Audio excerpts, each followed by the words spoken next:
So this upcoming moon, for some reason, has me really excited.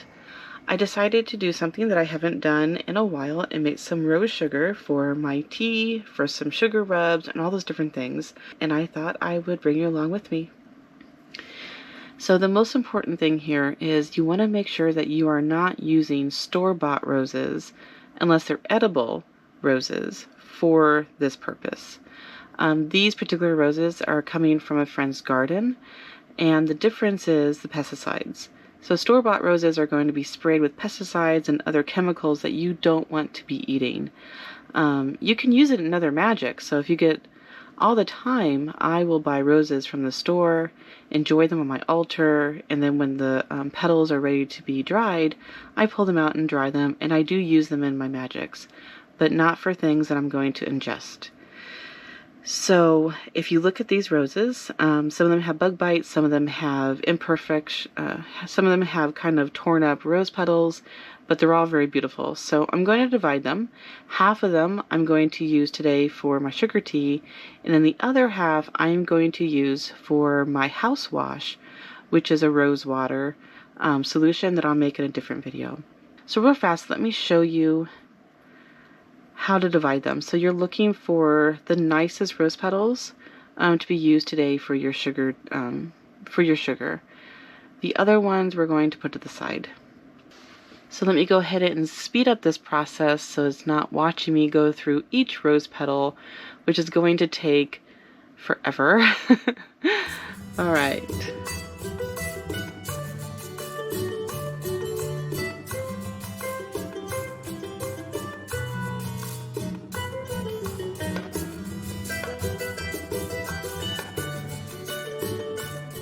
Okay, so I have my mortar and pestle, I have a cup of sugar, and I have my roses.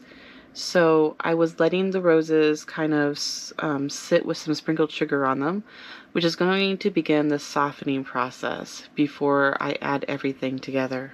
I do want to note that I'm having to do a complete voiceover because the original, I was not paying attention and my dishwasher was running and all you can hear is the swishing of water.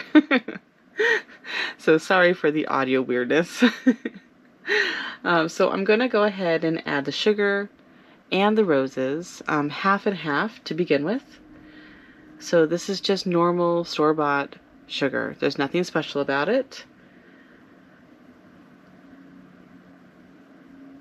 We're going to get it all in there. And I'm going to start focusing on all of the different things that I'm going to use this sugar for. So particularly I'm going to focus on the full moon tonight and what my intentions are, what my hopes are, and if there's anything in there that I want to let go, I'm going to let those thoughts be in my mind as I am working the sugar and the rose petals together. It's important that all other things get kind of zoned out and you allow yourself to get into that real good focus as you are blending this together. And this takes a while, so maybe I'll add in some music here.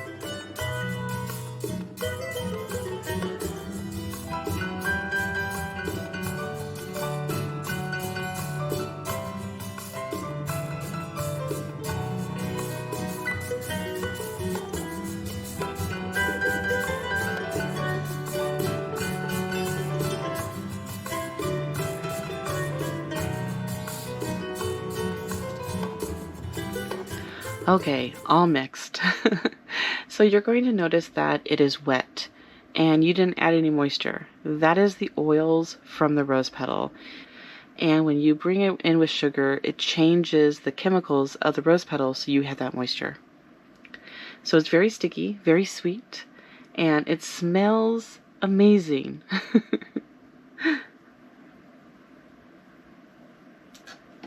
So I'm going to go ahead and add it to a black bowl, and I'm going to have to let it sit out for 24 hours.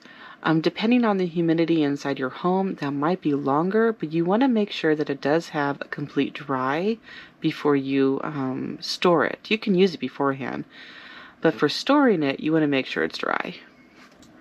Okay, so I'm going to let this sit in the direct sunlight.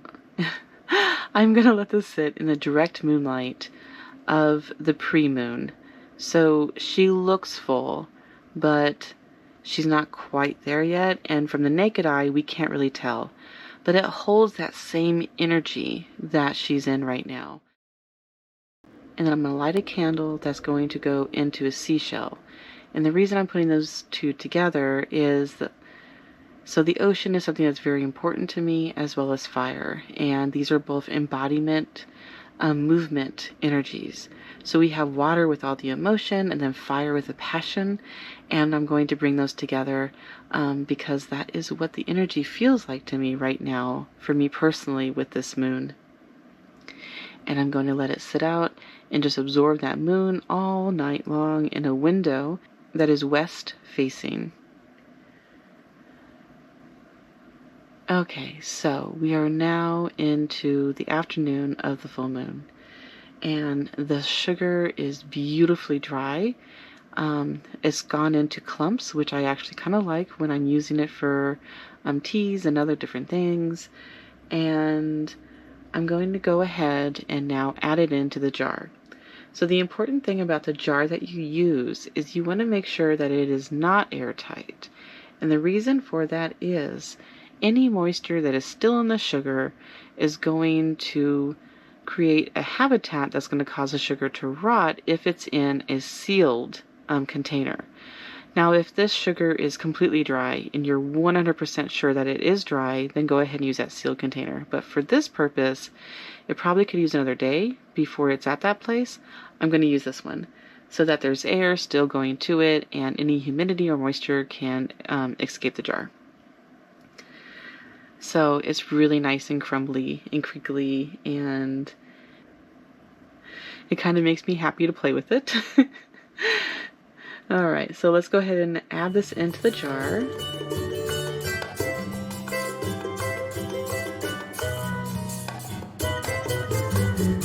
Alright, now that that's put together, so this is a lemongrass braid that I made for my own garden, and my intention with it is to use it for illumination. For keen awareness and to know myself.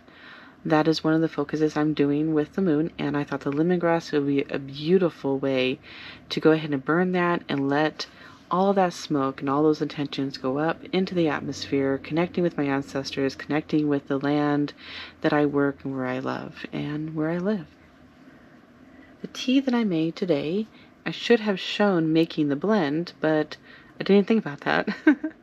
So this is nettle, rose hips, and elderberry. Again, I'm going with just instinct on what I'm feeling right now. This is going to be part of my shared offerings, this tea with the sugar. And I am using a little teacup that was gifted to me from a great-grandmother. Like some of the nettle leaves got away from me. They're floating in the tea. So let me go ahead and take a sip. It's very earthy. I love it. Just a hint of sweetness with the elderberries and the rose hip. I love it. I love nettle tea. It is so amazing. Okay, so let me take you outside with me in a couple hours, and I will see if I can capture the partial eclipse.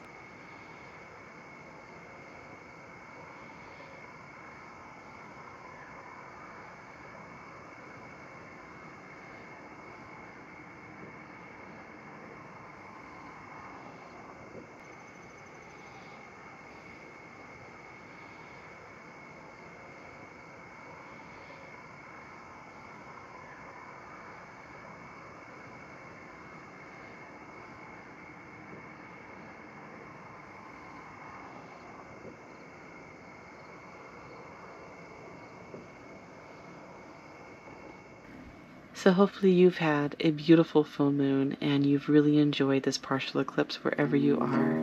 Happy witching.